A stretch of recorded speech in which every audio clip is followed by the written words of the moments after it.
siguiente.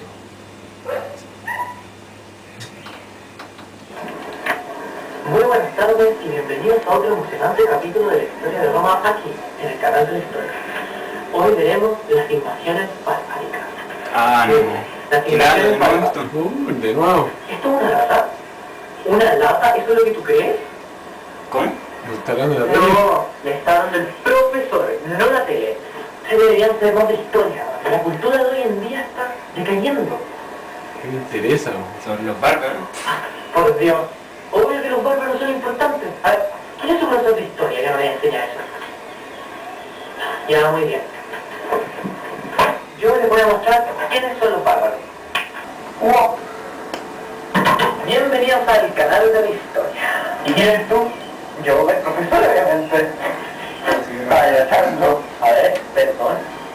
1, 3, madurez. Respeto, por favor, con sus mayores. Bueno, la razón por la que está acá es porque claramente no tiene ni idea de historia. ¿Cómo que no? Pregunte. ¿Seguro? Vamos, pregunte. A ver, el propio madre. ¿Quiénes son los bárbaros? Son agresivos. Son cochinos. Se nota que no tiene ni idea de nada. Pero vemos quiénes son los bárbaros. Los bárbaros eran aquellos pueblos que vivían fuera de los territorios romanos. Se les dio este nombre debido a su belicosidad y al espíritu guerrero que llevaban. ¿Y qué tiene que ver esto con los romanos? Bueno, harta importancia tuvieron. Para empezar, ellos no estaban alejados del Imperio Romano. Ellos comenzaron a infiltrarse a partir del siglo III, dedicándose a tareas agrícolas o participando en el ejército. Ya en el siglo V se produjo un ingreso masivo. ¿Y a qué te refieres con ingreso masivo? Porque fueron agarrando confianza a poco con los romanos. Sí, ellos a pesar de no vivir en sus territorios no estaban tan alejados de ellos. O sea, mira, los romanos poseían un derecho civil para sus ciudadanos y uno de gentes para los extranjeros. Este derecho era regido sobre los pueblos bárbaros. ¿Y quiénes eran estos pueblos bárbaros?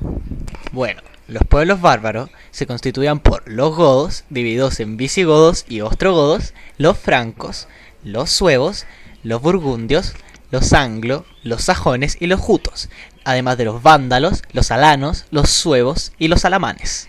Bueno, principalmente los bárbaros se practicaban la agricultura y la ganadería, pero mencionado anteriormente también participaban dentro del ejército romano. Bueno, debido a que vieron que el Imperio Romano iba de a poco en decadencia, pero además también fueron impulsados por otro pueblo, los cuales correspondían a los hunos. Los hunos eran un pueblo nómade de pastores y guerreros que vivían en las estepas de Asia centro-oriental, al norte de la Gran Muralla China. Intentaron invadir este gran imperio, pero tras fracasar la invasión, este pueblo se dirigió al oeste. A medida que iban avanzando en su camino hacia occidente, se fueron encontrando de a poco con estos pueblos bárbaros, a los cuales sometieron y fueron aliados suyos en el momento de la invasión a Roma. Uno de estos pueblos eran los godos, los cuales en el año 270 después de Cristo se enfrentaron con los pueblos de los hunos, cayendo vencidos y siendo sometidos a estos. Hacia el 370 después de Cristo, los hunos se encontraron con el pueblo de los godos, que, tras enfrentarlos, estos quedaron divididos en dos ramas separadas, en visigodos o godos del oeste y ostrogodos o godos del este. Tras esta división, fueron los ostrogodos los que fueron llamados por los romanos para ingresar al imperio, con el fin de actuar como barrera contra la invasión de los hunos. De esta manera probaron la superioridad de su fuerza por sobre las romanas, lo que alentó la toma del mando. Los visigodos se rebelaron contra los romanos en el año 378 después de Cristo y saquearon varias ciudades romanas en los Balcanes. Aprovechando el caos desatado por los godos y otros pueblos germánicos, el rey huno, Rúa, cruzó el Danubio en 432 después de Cristo y atacó a los romanos con tal fuerza que el emperador Teodosio II tuvo que pactar con él la entrega de 115 kilogramos de oro anuales para conseguir la paz.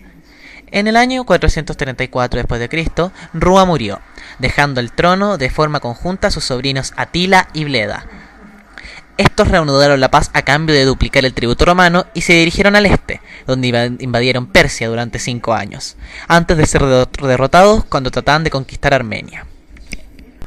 También lucharon contra los eslavos y los germanos, ocasionando un efecto dominó que hizo que burgundios, francos, sajones, anglos y jutos invadieran el Imperio Romano de Occidente.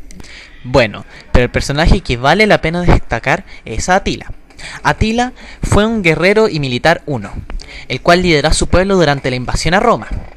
Este trajo muchos beneficios a su pueblo, como el de un gran liderazgo y de una fuerte unión militar, lo que permitió que los romanos sucumbieran ante su invasión, desde el 375 hasta la muerte de Atila, cuando recobraron su independencia y se establecieron como un pueblo federado de Roma. Posteriormente se le unieron otros godos que habían huido a sus tierras a la llegada de los hunos. Bueno, los visigodos tuvieron un papel importante en Europa durante los 50 años que siguieron a la caída del Imperio Romano Occidental.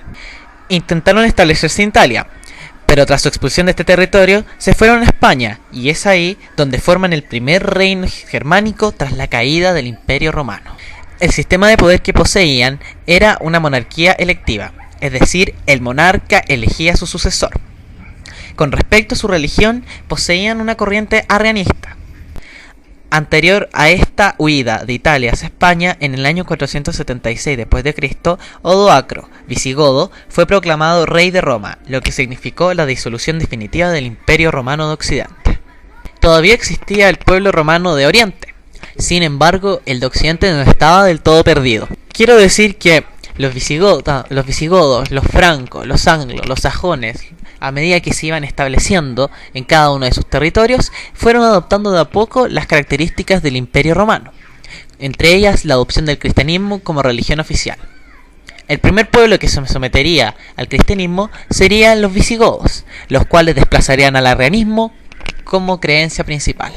Bueno, no solamente visigodos y ostrogodos eran importantes, también estaban los otros pueblos. Bueno, hablemos ahora de los anglos. Los anglos estaban establecidos desde tiempos muy antiguos, en la zona norte, cercana al Mar del Norte de la actual Alemania, concretamente en la zona comprendida entre el río Elba y la península de Jutlandia. En los siglos V y VI después de Cristo, emigraron conjuntamente con los sajones y los jutos a las islas británicas, aprovechando la retirada del Imperio Romano de esos territorios. Sin embargo, la población autóctona ofreció una dura resistencia. ¿A qué me refiero con población autóctona? A la población que, aparte de los romanos, estaba allí también. Se conservan muy pocas crónicas escritas de esta oscura época, que dio lugar a la leyenda del rey Arturo. Finalmente, los invasores quedaron organizados en 7 reinos, conocido como la heptarquía anglosajona. Bueno, de los lugiones o vándalos, podemos decir que ocupaban el territorio al oeste de Vístula y junto al Oder, hasta el norte de Bohemia. Bohemia correspondería a uno de los estados de la antigua República Checoslovaca. La palabra vándalo parece tener un doble significado, y querría decir los que cambian y los hábiles, mientras que su otro nombre, lugios o lugiones, también con doble significado, querría decir mentirosos y confederados. Poco podemos decir de los suevos, un pueblo germano procedente del norte de Europa. Su asentamiento primitivo se encuentra en la zona del mar Báltico, llamado por los romanos Mare Suevicum. Bueno, de los alamanes podemos decir que estuvieron continuamente en conflicto con el Imperio Romano. Inicialmente situados al norte de la provincia Recia, fueron contenidos por los romanos hasta la mitad del siglo III, tras 2 siglos de enfrentamiento. Logran desplazarse poco a poco hacia el oeste para instalarse definitivamente sobre territorio que comprende una parte de las actuales Vorarlberg, Suiza, Baden-Württemberg y Alsacia. Y por último están los lombardos. Este pueblo, habitante entre los Alpes suizos y el río Po, encontrado en el norte de Italia, irrumpieron en este territorio. Narcés, gobernador de Italia en ese momento, no esperaba esta invasión, consiguiendo perder los territorios de Venecia, Milán y Liguira. Tras esta invasión de los lombardos, los ostrogodos serían vencidos definitivamente, y su nombre y sus tradiciones serían olvidados a lo largo de ese tiempo. La religión, que hubiera podido ser un elemento conflictivo en la relación de los invasores con los pueblos autóctonos, se transformó en un factor de unidad al aceptar la mayoría de los reinos la religión católica, como ya había mencionado anteriormente. Cierto, los francos. Bueno, ellos se establecieron en lo que correspondería a las Galias. Su sistema de gobierno correspondería a una monarquía hereditaria. Poseían una guardia real, la llamada la Truste. En este reino nace el concepto de conde, quienes desempeñaban las principales funciones administrativas. Es con Clodoveo, líder franco, quien este reino acepta el cristianismo como religión oficial. El catolicismo adquiriría una gran importancia dentro del poder de este gran reino. Los pueblos ya estaban asentados en sus respectivos territorios. Se produjo la ruralización de la economía. La monarquía se transformó en hereditaria y se cambió el concepto de ciudadano por el de fidelidad personal, que significaba un acuerdo personal de ayuda mutua y una relación de mando y obediencia entre quienes la establecían, por ejemplo, entre el jefe y sus guerreros o entre propietarios y campesinos. Es así como nace el concepto de sistema feudal.